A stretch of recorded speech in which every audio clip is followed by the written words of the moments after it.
My name is Dorian, this is SEM Comics, and we are starting our coverage of X-Force with number 40. Stop. Wait a minute. Don't fill my cup, don't put no look in it. You try to tell me there has been 39 other issues of this series. You're going to start with number 40, and nobody's going to be lost. You're going to explain it that well, huh? DC, I'm getting tired of you disrespecting my gangster. You know what I do. You see the name. Come on now. This is what I do. I run this channel. Oh, you finally bit off more than you could chew. All right, player. I hear you talking. Let's see what you got. Now, as much as I don't like DC, he does raise a good point. For those of you guys that are avid readers of X-Force, just kind of bear with me for a hot second while I break it down to the people who aren't. These are going to be real quick key points that will get pretty much everybody caught up, and then we can get right to our story. So first, we need to start off by explaining Beast. Now, the Dark Beast from the Age of Apocalypse timeline, who is ahead sitting in Sinister's lab, he ain't the darkest beast no more. Mr. Sinister even says as much. This beast has done some crazy things, mostly to Wolverine. Like, they are beefing hard. He pretty much set up Wolverine to where he would get auctioned off, and then he proceeds to cut off his head with a pocket knife. How'd he cut through the adamantium? Like, even if it was like a Muramasa pocket knife, Muramasa blade only shuts off Wolverine's healing factor. I don't think it's sharp enough to cut through adamantium. I could be wrong, but I don't think so. Unless that was like an adamantium pocket knife, and still you need a lot of force to be able to cut through other adamantium. I just don't see how that happened, but it happened. And then he cloned Wolverine. These clones weren't as smart and were a lot more vicious to pretty much take out anybody who he felt like were going to be opposition to Krakoa. So the real Wolverine that eventually got brought back by the Five eventually found out, and he dealt with Beast. I mean, he dealt with Beast.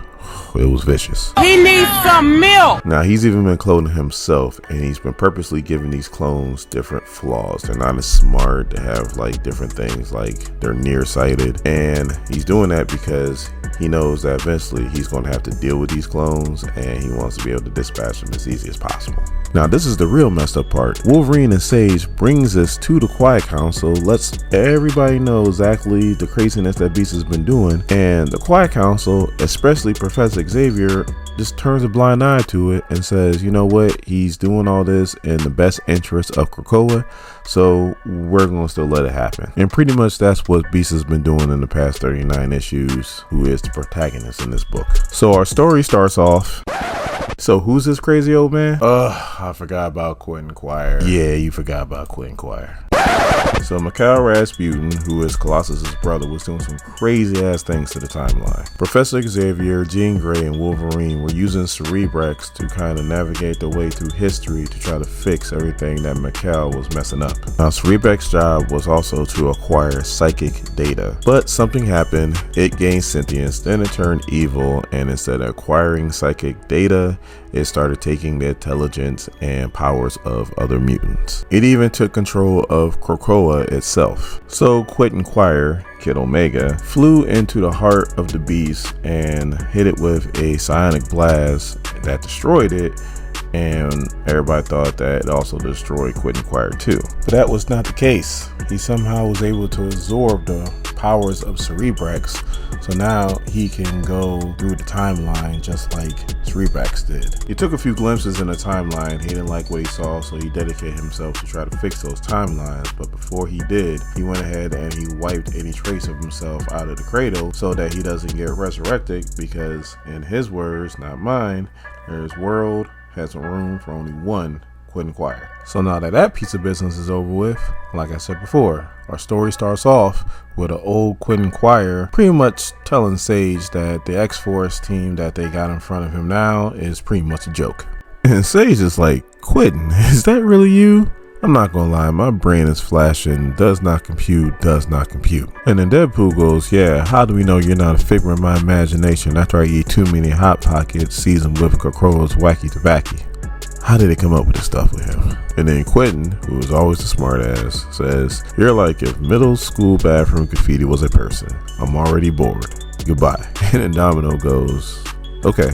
it's definitely him. So then Quentin uses his powers to float Deadpool in the air by putting him in some kind of bubble. Omega Red comes to his defense, but he gets tied up by Quentin and dropped to the ground. So Quentin starts talking to Laura Kinney, and he goes, I need X-Force, even if it's stacked with a bunch of nobodies, knockoffs, has-beens, and never was. So the Sage is like, Quentin, I don't even know what to ask. Where, how, what, who? And Quentin's like, the correct question is when. So as they're talking, all of a sudden Omega Red gets snatched up by something. So the Domino's like, what was that thing? And where does that portal lead? And Quentin's like, better to show you, and starts throwing people into the portal. He's like, we got a cataclysmic mess to clean up, and Beast is to blame. So Deadpool's still stuck in the air, and Quentin Quire's bubble that he made.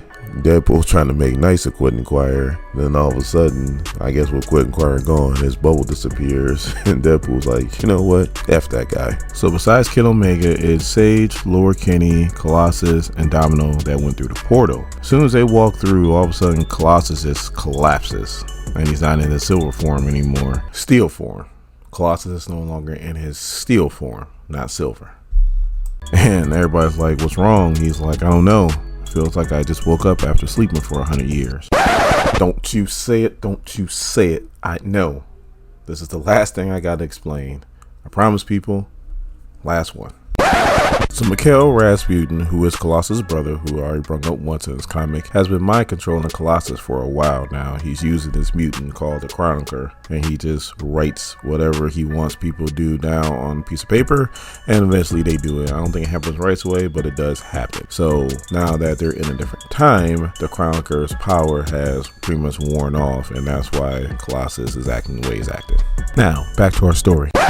So then Quentin Quire goes, time travel can cause nausea, nosebleeds, vertigo, hives, and explosive diarrhea. As long as you spare us the latter, I've got you. So Sage, Quentin Quire, and Colossus kind of go on ahead. Laura Kinney sniffs something, so her and Domino kind of stay back, and then they see Omega Red being carried by these monsters that look just like Beast. So Laura Kinney and Domino start doing what they do to try to save Omega Red, but they are having issues with these monsters. Then all of a sudden one of them has this psionic blast goes through his mouth, and we see it's Kid Omega with a sonic bazooka. And he goes, you guys are horrible at following orders. You were just told to follow me, now follow me. We need to hurry. Now the one monster that had Omega Red, he actually got away. So I guess they get to his makeshift base, and he has these other mutants from that timeline who he calls the Resistance. He has Colossus and Sage is already there, and there is this old man Logan looking Wolverine that is pretty much a floating head in like this containment unit that still has his claws, and all he says is snitch, snitch. So the one beast monster brings Omega Red to like this monster beast like fortress, and they have like this sacrificial table, and all of a sudden he puts Omega Red on it and he hits his gong, and all of a sudden you see this huge beast monster comes out, and I guess this is supposed to be like the beast god or whatever. So the Resistance is trying to come up with a plan to storm Beast's fortress. Sage pulls Quentin aside and pretty much asks him how old he was, and Quentin's like, it's hard to tell. And she's like, because you can't remember? And he's like, no, when you tend to wage time more, you sometimes forget what century it is. Now, Quentin did have something important to tell Sage, but this time his age does catch up to him and he forgets. So now Laura Kinney walks up to Colossus and was like, are you okay to do a fastball special? And then Colossus turns into a steel form and is like, I got you. So he throws her on top of like the fortress, and there's like this glass dome on top. She breaks through and she drops into the sacrificial place right on the altar, and Omega Red is nowhere to be found. So the other Resistance is making her way through the other beast monsters, and the old man Logan head just keeps going snitch, snitch, snitch, snitch, snitch, snitch. I'm like, this is nuts. Him and Groot need to get together. I am Groot, snitch, snitch. I am Groot, snitch, snitch, snitch. And they'll have a whole conversation that nobody understands. So they get to the sacrificial room, and Laura Kinney is just sitting on the table, and they're like, what you do? And she's like, nothing. It was all him. And Omega Red comes around the corner, and they was like, what happened? And he's like, the god of all mutants ate me, but I am not easily digested. I wish I could have a Russian accent. That'd been cool to say right then. Should I try it? You know I'm gonna try it.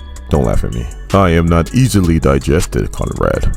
That was horrible. So now that the god of all mutants, this beast, is dead, they're like, all right, well, we saved the day, so now it's time to go home. And Quinquire's like, no, we have to work our way through the timeline to stop all of the other beasts that are there, because there's more than just one. And then we flip the page and we see there's this beast that looks just like Nimrod. I don't know if he merged with Nimrod. I don't know if he came like a version of Nimrod, but this is Nimrod. And if you are an old school fan and know Days of Futures Past, or if you just been a fan reading about Krakoa nowadays, you know Nimrod is a beast. You know what? I'm going ahead and say it. Pun intended.